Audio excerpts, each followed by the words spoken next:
KC വേണുഗോപാലിന്റെ ഫ്ലെക്സുകൾ നശിപ്പിക്കപ്പെട്ട നിലയിൽ കണ്ടെത്തിയത്. വിജയശില്പി KC വേണുഗോപാലാണ് എന്നെഴുതിയ ബോർഡിൽ കരിയോയിൽ ഒഴിക്കുകയായിരുന്നു. അജിത്ത് നമുക്കൊപ്പം ഉണ്ട്. അജിത്ത്, ഇപ്പൊ കുറച്ച് മുൻപ് പോലും KC വന്ന് പറഞ്ഞിട്ട് പോയതേ ഉള്ളൂ ഫ്ലെക്സ് വെക്കാൻ ഞാൻ ആരോടും പറഞ്ഞിട്ടില്ലായിരുന്നു. പക്ഷേ പലയിടത്തും ഫ്ലെക്സുകൾ ഉയരുന്നുണ്ട്, ഫ്ലെക്സുകൾ നശിപ്പിക്കപ്പെടുന്നുണ്ട്. ഇതിപ്പം സംഭവം എന്താണ്? വിവരങ്ങൾ എങ്ങനെയാണ്?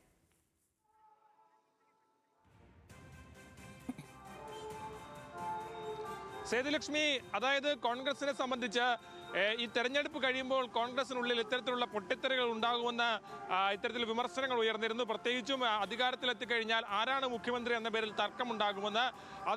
അതിൻ്റെ തുടക്കം എന്ന നിലയ്ക്ക് നമുക്ക് വായിച്ചെടുക്കാവുന്ന ഒരു സംഭവമാണ് ഇപ്പോൾ കോട്ടയത്തുണ്ടായിരിക്കുന്നത്.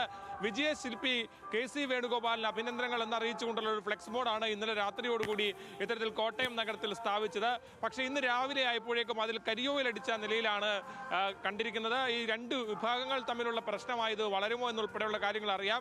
കഴിഞ്ഞ ദിവസങ്ങളിലൊക്കെ തന്നെയും ഫ്ലെക്സ് ബോർഡുകൾ വഴി നേതാക്കന്മാർ തങ്ങളുടെ ഇത്തരത്തിൽ താല്പര്യങ്ങൾ പ്രകടിപ്പിക്കാൻ ശ്രമിച്ചിട്ടുണ്ട്. അതിൻ്റെ ഒരു തുടർച്ച തന്നെയാണോ കോട്ടയത്ത് ഉണ്ടായെന്നുൾപ്പെടെയുള്ള കാര്യങ്ങൾ കണ്ടറിയേണ്ടതുണ്ട്. ഏതാണെങ്കിലും കോൺഗ്രസിനെ സംബന്ധിച്ച് ഈ പ്രശ്നം രമ്യമായി പരിഹരിച്ച് ജനങ്ങൾ നൽകിയ വലിയ അംഗീകാരം, അതിന് അനുകൂലമായ ഒരു തീരുമാനമെടുത്തുക എന്ന് പറയുന്നത് ഇപ്പോഴത്തെ ഘട്ടത്തിൽ എത്രമാത്രം പ്രതിസന്ധി നിറഞ്ഞതാണെന്ന് നമുക്കറിയാം. ഏതാണെങ്കിലും അക്കാര്യത്തിലേക്ക് ഉള്ള ചർച്ചകൾക്കിടയിലാണ് ഇപ്പോൾ പ്രവർത്തകർക്കിടയിൽ ഇത്തരത്തിൽ ഫ്ലെക്സ് ബോർഡ് യുദ്ധം ഉൾപ്പെടെ നടക്കുന്നത്. ഏതാണെങ്കിലും ഈ ഫ്ലെക്സ് ബോർഡിൽ കരിയോയിൽ തേച്ചതിന് പിന്നാലെ ഇതിപ്പോൾ വലിയ തരത്തിൽ വാർത്തയായി സാമൂഹ്യ മാധ്യമങ്ങളിലൊക്കെ വാർത്തയായി വന്നിട്ടുണ്ട്.